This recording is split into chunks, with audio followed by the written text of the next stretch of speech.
Salut à tous, donc je fais une nouvelle vidéo sur le RZR 800S. Donc là ça va être un petit entretien avant une sortie, donc une rando ou un truc comme ça. Donc là on va graisser donc les triangles, tous les graisseurs qu'il y a, tous les différents graisseurs qu'il y a. Après on va nettoyer le filtre à air, contrôler le niveau d'huile moteur, contrôler le liquide de refroidissement. Et après on a fait le tour. Donc c'est parti.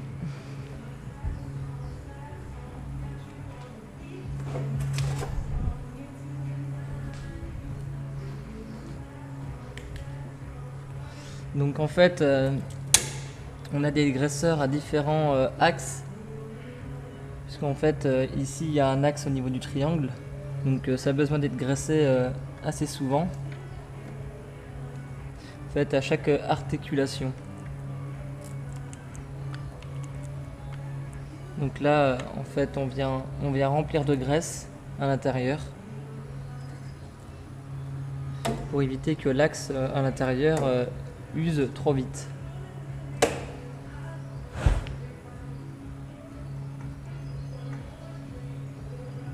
Donc pour graisser par contre il faut se munir d'une pompe comme j'ai.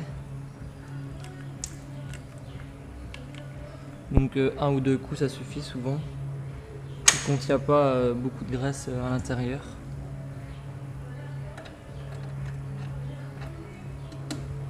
Je ne sais pas si vous voyez bien.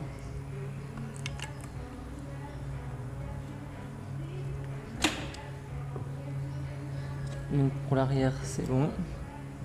Donc là pour l'avant c'est pareil. Donc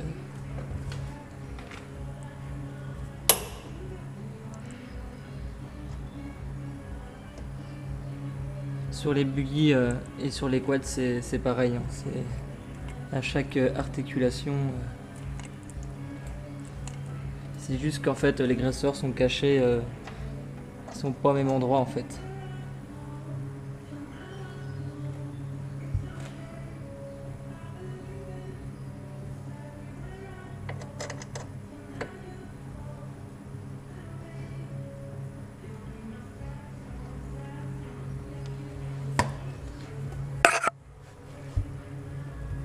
Voilà. Donc un ou deux coups ça suffit. Donc pour le graissage c'est bon, je vais pas vous faire l'autre côté.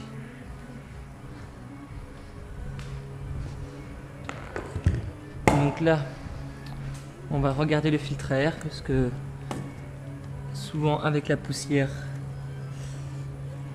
il est souvent sale. Donc en fait il y a trois clips à déverrouiller. Et après on tourne d'un petit quart de tour en arrière. Voilà. Parce qu'en fait il y a juste 3 clips à rabattre. Et après il y a un petit cran, faut donner un petit quart de tour.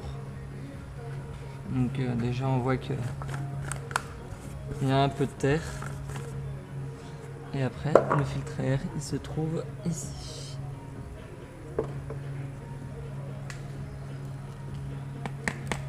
Donc là on va le passer à l'air comprimé, donc à la soufflette.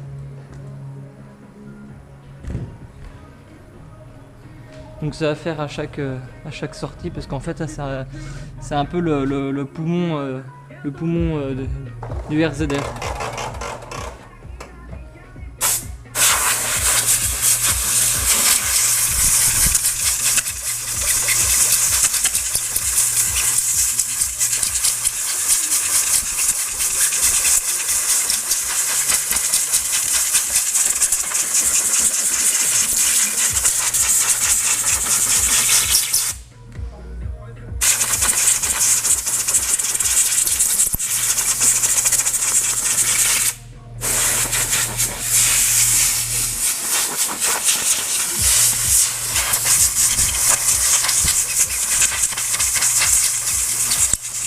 Donc moi il était pas très sale. Donc un coup qu'il est bien soufflé, on le remet dans son emplacement.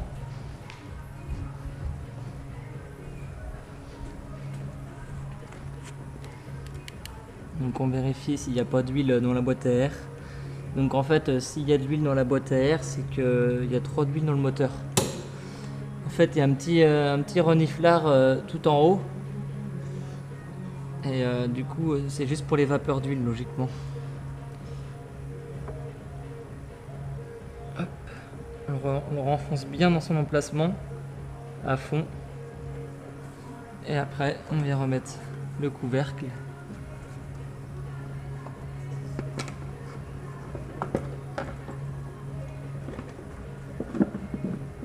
Donc là, il faut que ça soit bien étanche parce que quand on va dans l'eau, bah, en fait, faut pas que le filtre à air, faut pas qu'il y ait de l'eau qui rentre dans le filtre à air en fait.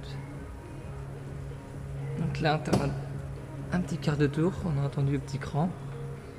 Et après, on vient juste verrouiller après avec les petits trucs. Voilà, donc pour ça c'est fait. Maintenant, on va contrôler le niveau d'huile. Donc là-dessus, ça se fait. Il faut soulever les sièges.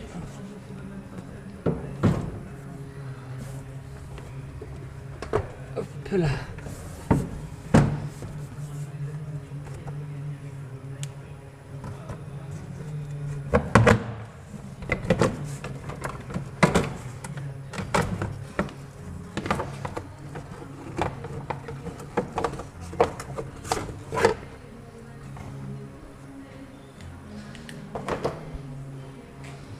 Donc là, on va aller chercher un bout de papier pour essuyer la jauge à huile.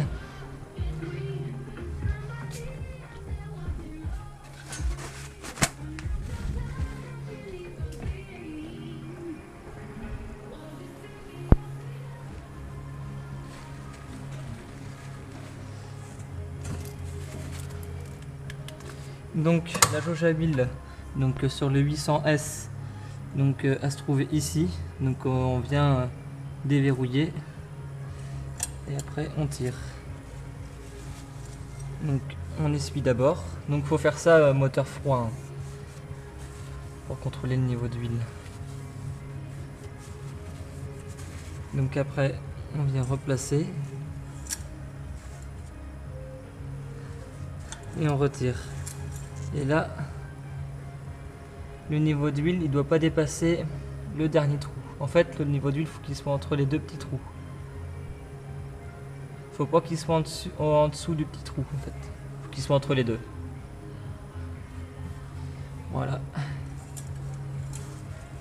Autrement, après, s'il y a un manque d'huile, c'est une casse moteur assurée.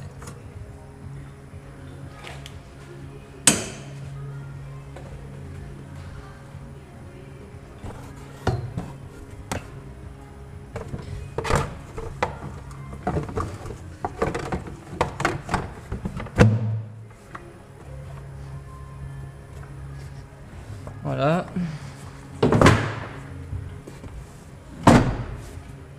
Donc maintenant, on va contrôler le liquide de refroidissement, donc qui vient refroidir en fait le moteur.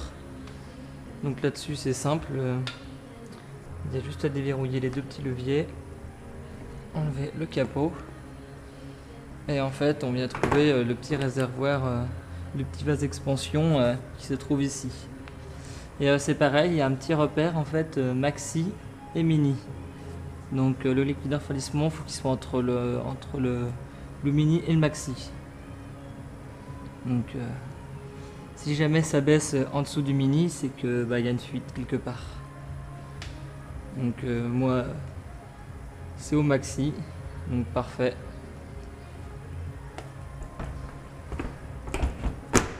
Donc toujours regarder à chaque sortie, on sait jamais.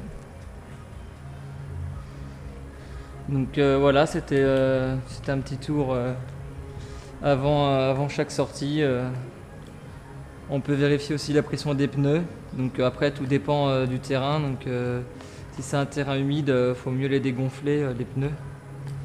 Ici c'est du terrain un peu plus sec, faut mieux les regonfler. Donc tout dépend après comment que vous voulez faire. Voilà. Bon, n'hésitez pas à commenter dans les commentaires et puis à vous abonner. Allez, ciao tout le monde!